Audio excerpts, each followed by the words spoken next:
मैं दावे के साथ कहता हूं कि आप में से 90% लोगों को ये चल क्या रहा है ये समझ में नहीं आ रहा होगा। आपको ये सिर्फ दो देश की लड़ाई दिख रही होगी। आप जो ये वीडियोस देख रहे हैं ये कोई एआई जनरेटेड नहीं है, ग्राफिक नहीं है, ये तेल के कुओं की धधकती हुई आग है जिससे धुएं उठ रहे हैं, जिससे आग की लपटें उठ रही हैं। और आपको बस ये लग रहा होगा कि भैया ये तो ईरान, इजराइल और अमेरिका आपस में लड़ रहे हैं, इससे हमारा लेना देना क्या। पर अगर आपके पास 1 मिनट का समय है तो आप मुझे दीजिए, मैं आपको इस पूरे घटनाक्रम को समझा दूं और फिर डिसीजन आपका होगा कि इसमें गलत कौन सही कौन। मैं अपना फैसला नहीं सुना रहा। हम जनरली ये देखते हैं, हमने खबरों की शुरुआत कहां से पढ़ी कि दो देश आपस में लड़ पड़े।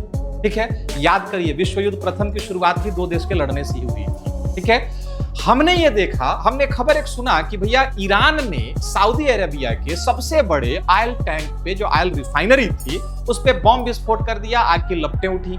रिटेलिएशन हुआ, इजराइल ने, अमेरिका ने 2 दिन पहले ईरान के सबसे बड़े ऑयल डिपो पे हमला कर दिया। ये दोनों खबरें हमने सुनी। ईरान में अभी स्थिति ये है कि बारिश आसमान से जो हो रही है भैया, वहां से पानी नहीं बरस रहा, अब वहां से तेल बरस रहा है जो लोगों के फेफड़े के भीतर जा रहा है।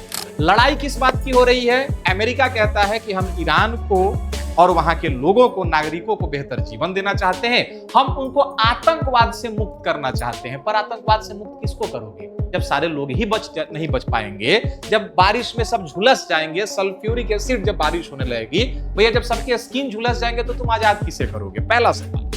फिर एक सवाल मन में आता है कि आखिर ईरान ने सऊदी अरेबिया के ऑयल रिफाइनरी पे हमला क्यों किया? इस चीज को समझो, ये बहुत बड़ा गेम है, ये लड़ाई नहीं है।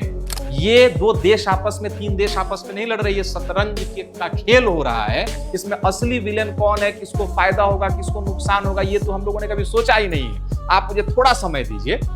एक्चुअली ईरान ने जब सऊदी अरेबिया के ऊपर हमला किया, रिफाइनरी के ऊपर, तो उसने टारगेट सऊदी अरेबिया को नहीं किया, उसने टारगेट इनडायरेक्टली अमेरिका को किया। क्यों? क्योंकि हर साल सऊदी अरेबिया अरबों डॉलर खर्च करता है अमेरिका के ऊपर कि भैया आप हमारे जो ऑयल रिफाइनरी है इसको प्रोटेक्ट करें।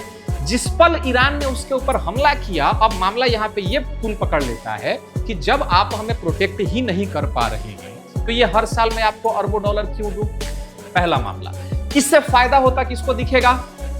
चाइना, रसिया, मैं नहीं जानता, आप डिसाइड करो।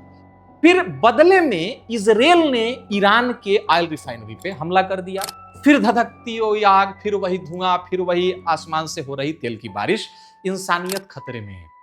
अगर हम यहां नहीं रुके तो हम इतनी दूर निकलते चले जा रहे हैं जहां से लौट के आने का कोई मौका नहीं होगा। जिन लोगों को ये सिर्फ एक लड़ाई लग रही है कि भैया सर आप इस मामले पे क्यों बोल रहे हैं, बोलना बनता है, क्योंकि भैया जो धरती की सबसे बड़ी संपत्ति है, जो आयल है, जिस पे डिपेंड करता है पूरे दुनिया की अर्थव्यवस्था, जिस पे डिपेंड करती है दुनिया का ट्रांसपोर्टेशन, जिस पे डिपेंड करता है पूरे दुनिया की महंगाई, वस्तुओं का सस्ता होना, अब वो खतरे में है। और अगर ये आग की लपटें, तेल के ऊपर हमला होना ना रुका तो दिन दूर नहीं है जब उस धधकती हुई आग की जो लपटें हैं वो दिल्ली में, इस्लामाबाद में, लंदन में, न्यूयॉर्क में, बीजिंग में, हर जगह दिखाई देंगी। इसलिए इस युद्ध को स्टॉप करना अब जरूरी हो गया है। और कहीं भी किसी एक देश के समर्थन में आप कहीं मानवता के शत्रु तो नहीं बन रहे, ये जरा जरूर सोचना।